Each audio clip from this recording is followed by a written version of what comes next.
from Temple, and he's a board-certified foot and ankle surgeon and a fellow of the American College of Foot and Ankle Surgeons. He did his residency at Presbyterian University Hospital and Podiatry Hospital of Pittsburgh. He's the podiatric consultant for the Eagles, the Wings, and the Sixers. And Kelly Pelican. He also works with Penn State, University of Pennsylvania, Villanova, Princeton, and Westchester. I have 26 locations in Pennsylvania and Ireland.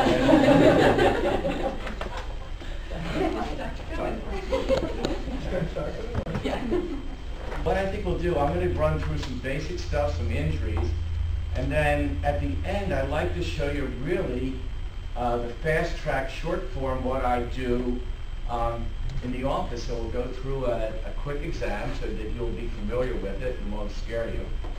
And then we'll have some volunteers maybe do a little gait analysis and without video.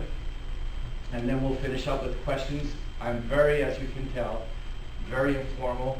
I'm very simple. I've taken 30 years to take stuff that I never understood in school. I've been involved with biomechanics for that long, and finally took it to a level where it's understandable, digestible, and usable, because I do from here down, and I know you guys do the whole lot. So this is really a simple, fast track so you can do an assessment of the lower extremity in 5 minutes. Because I know you do so many other things. And my daughter actually was in athletic training at the University of Richmond. My background really is in athletic training because that's who taught me how to deal with sports injuries. It was not, podiatry was sort of more surgery and diabetics and old people, and never was too cool with that. And thank God I hooked up with some great athletic trainers in my lifetime. One of the greatest was a man named Otho Davis, who actually you have a building named after in Dallas, Texas. My best friends in medicine are athletic trainers. Some PTs. But, so if this sounds simple, that's great. Because that's what I want it to be. I took all this other crazy stuff away. The first thing is,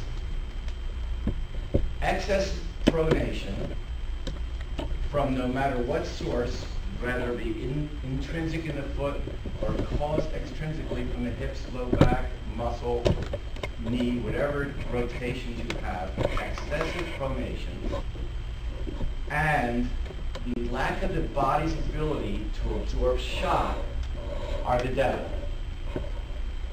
That's it.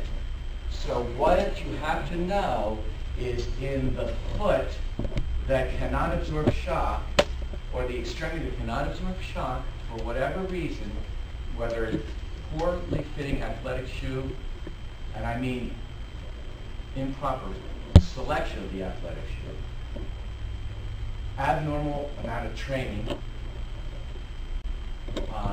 abnormal mechanics, excessive pronation, lack of shock absorption cause everything that comes through your training for the lower extremity.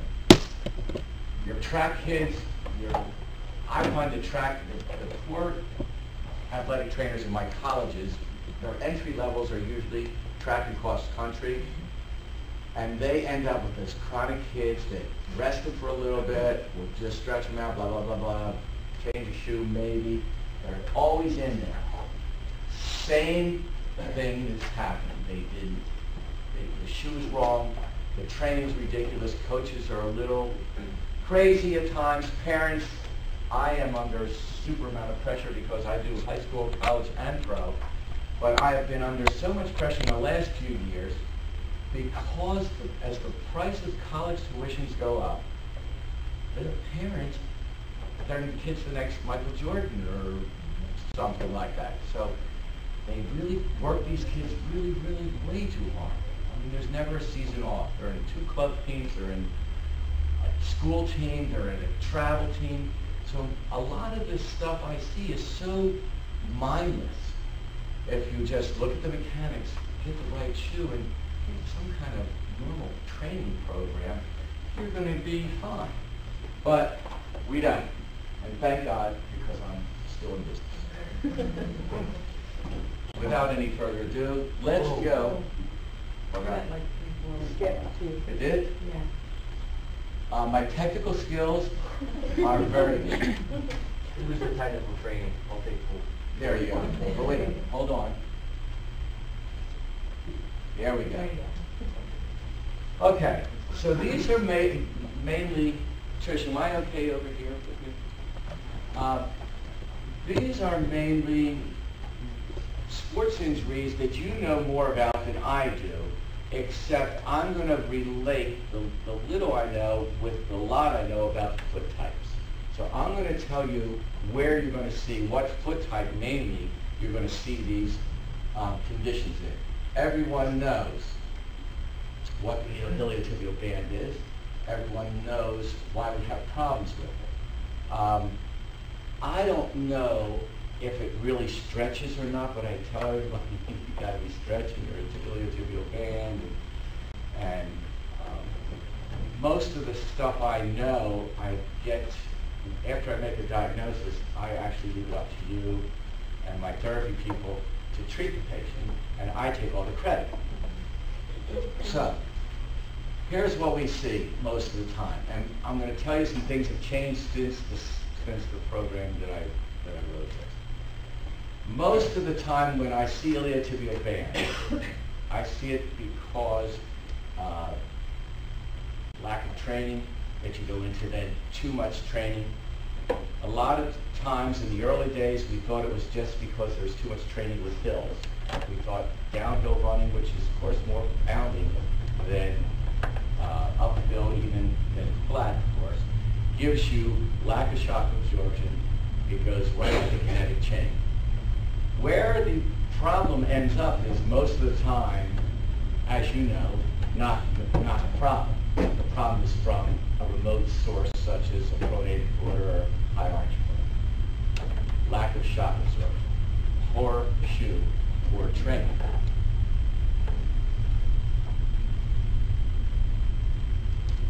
These are different foot types that we're going to be talking about through the day, or through this hour.